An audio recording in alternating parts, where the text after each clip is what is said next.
Howdy folk. It's been a while. It's been a brutally hot, dirty summer up on the rooftops of this rotten modern city. It's a bit of an exaggeration, but not by much. And I wanted to, first, there are some benefits still to this job that's currently taking it all out of me. It's good exercise for good pay, and I learned a new skill that I otherwise wouldn't have known, so there's that. But yeah, just wanted to dive into a few things that I've been thinking about, give some nuance and maybe some clarification to some of the conversations that I've run into online and been a part of. I think it might be useful. We'll see. And it has to do with different personality types. And right now I want to focus more on this personality type that's often promoted, maybe even glorified at points, but definitely promoted. And I understand why. The lone wolf, the rugged individual. I understand why that's appealing to our people. Something innate, and it does have a lot of positives, virtues even. In the very best sense, the individual, in the way that it's being talked about and promoted, the individual in this sense is the man or the woman who, through their own will, improves their lives, lives up to their archetype, the pinnacle of their craft, perhaps. You could think of dozens of real life, legendary examples, what have you, of warriors. The pinnacle of excellence as far as the path of the warrior is concerned, slaying your enemies, defending your land, bringing wealth back to the tribe. You can think of brilliant examples of even civil engineers, right? that is a very positive skill that affects our community. So there are hunters, there are sailors, there are explorers, there are artists. All of these individuals who perfect their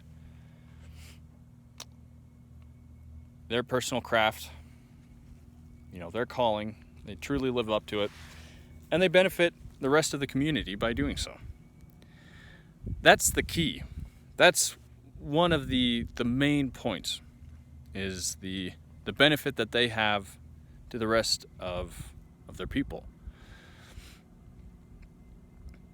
That's why they're so inspiring. That's the most positive sense of the individual.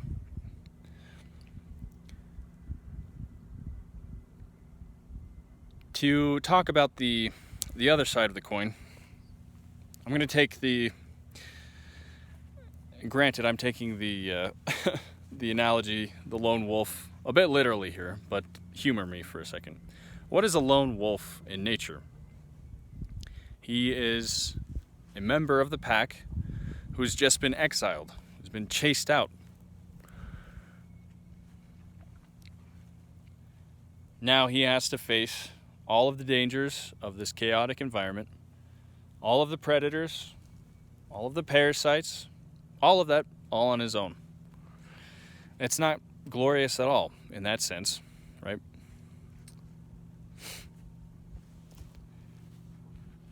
And I say that because I want to be cautious when we promote individualism, at least in some sense, because our culture, as it currently is, our desert for our culture, the anti-white society that has been engineered for us, promotes the type of individuality that is, one, antisocial. That is, it breaks down healthy white relationships, be it romantic, platonic, familial, all of these sorts of relationships, and promotes all sorts of dead-end, honestly degenerate lifestyles.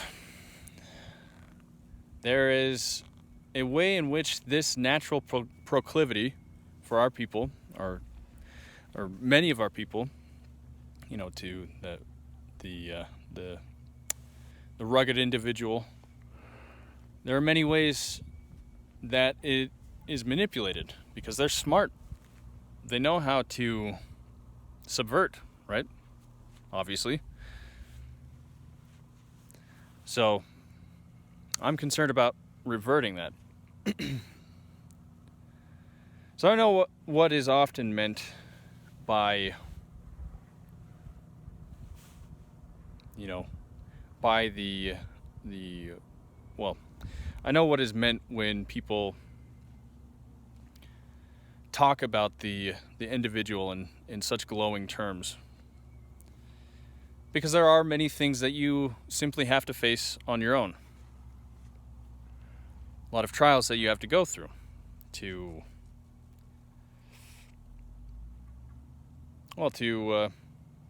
live a much healthier lifestyle, a lifestyle much more in keeping with what we're supposed to be living.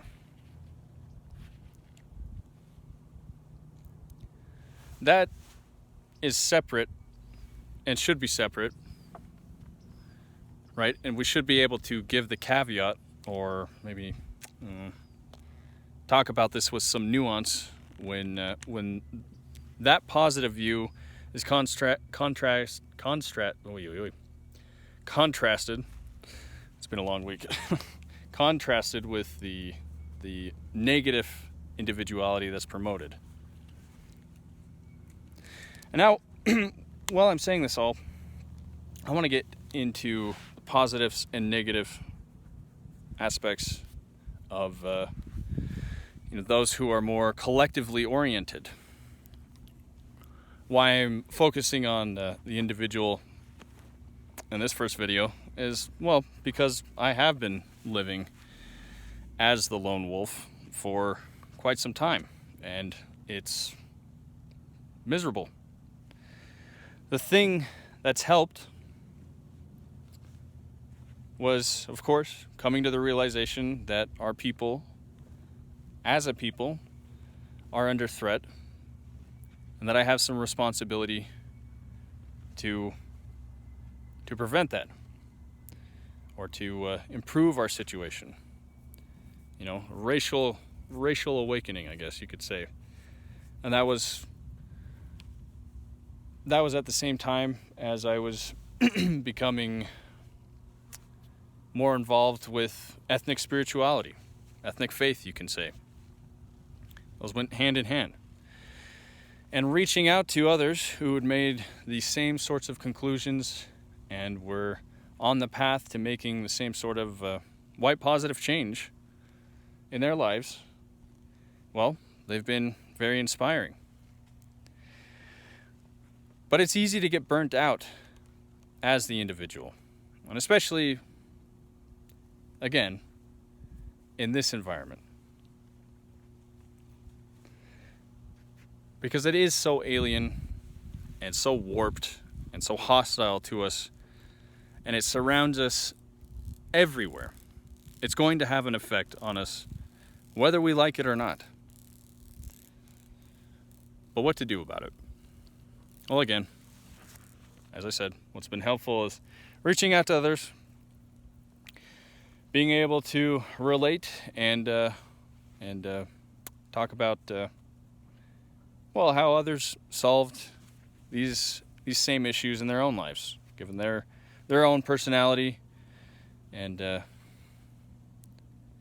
it's been tremendously helpful, and inspiring, really, to find these people. But you get burned out. you do. And this is another point that I hope we understand. As good as and as necessary as it is to have an online presence, a white positive online presence, as good as that is, that cannot be where we stay, right? I think many of us will agree with this.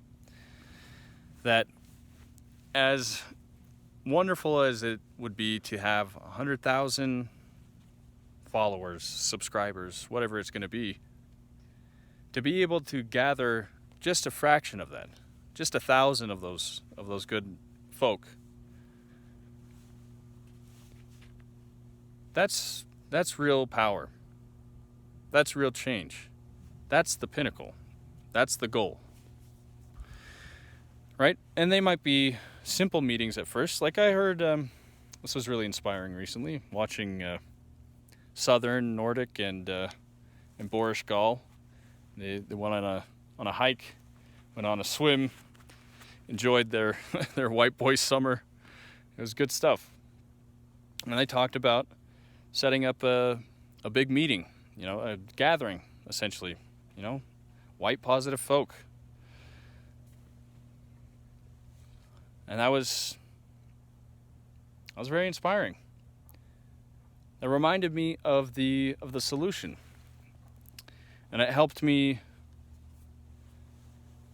put my frustration, I guess, into perspective. Again, you can reach 100,000 people, and there's benefit to that. But being able to gather just a fraction of that, that's where real change happens. So, let's use social media to our benefit and not let either social media and or the anti-white regime slip in with its promises, with its subversions.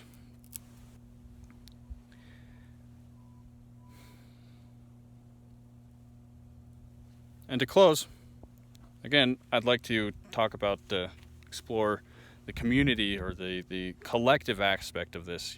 What's positive and what's negative about people who are more collective oriented, if that makes sense. Mob behavior is one of the big negatives, but I focus on the individual for now, again, because I've been living that way and suffering for it. So I want to personally separate the positives from the negatives and make that a part of the discussion when we bring these things up. Because we do have to give nuance to the things that we promote. The people will approach these things the same way I did, and while they're going through their own path to healing, to white positivity, all of that, they're going to make mistakes along the way.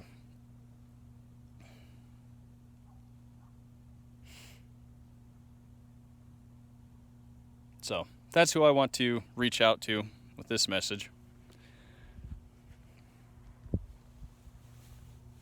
Understand the positives and the negatives of being that lone wolf.